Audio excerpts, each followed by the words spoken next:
NATO's top military commander has brought together interested allies to discuss possible ways of supporting freedom of navigation through the Strait of Hormuz, one of the world's most strategically important shipping routes. On Wednesday, August 19, Supreme Headquarters Allied Powers Europe, SHAPE, hosted a video conference involving interested allies at the Chief of Defense level. The meeting was convened by NATO's top commander, U.S. Air Force General Alexus Grynkewich, to facilitate discussions about what individual countries could potentially contribute to future maritime efforts in the region. But NATO has made one crucial point clear: this is not an official NATO mission. According to a spokesperson for General Grynkewich, the alliance is using its organizational strengths to bring interested allies together and map out what maritime capabilities they could contribute individually.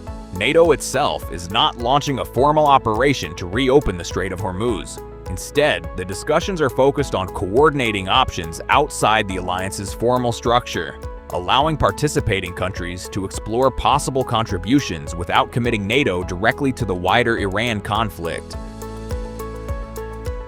That distinction is significant because NATO allies are actively trying to avoid direct involvement in the conflict. Their focus is specifically on preparing plans that could support the eventual restoration of safe passage through the strategic waterway. Before February, approximately 1/5 of all traded oil passed through the Strait of Hormuz, highlighting its importance to international energy trade. Any prolonged disruption to navigation through the narrow passage therefore makes the question of restoring safe maritime access a major strategic concern for countries involved in global shipping and energy markets.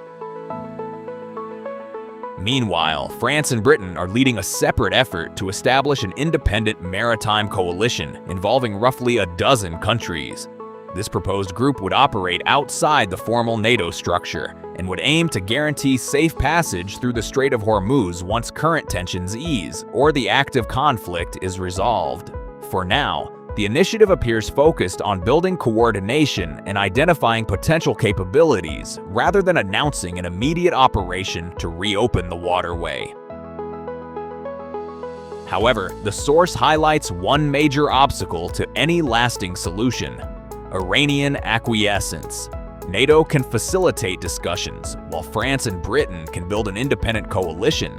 But any viable long-term arrangement will ultimately require Iran's acceptance. That leaves the situation delicately balanced. Allies are preparing for a possible maritime role and seeking to protect freedom of navigation, while carefully avoiding direct entry into the Iran conflict. The future of the Strait of Hormuz may therefore depend not only on military coordination, but also on whether conditions eventually allow an arrangement acceptable to Iran.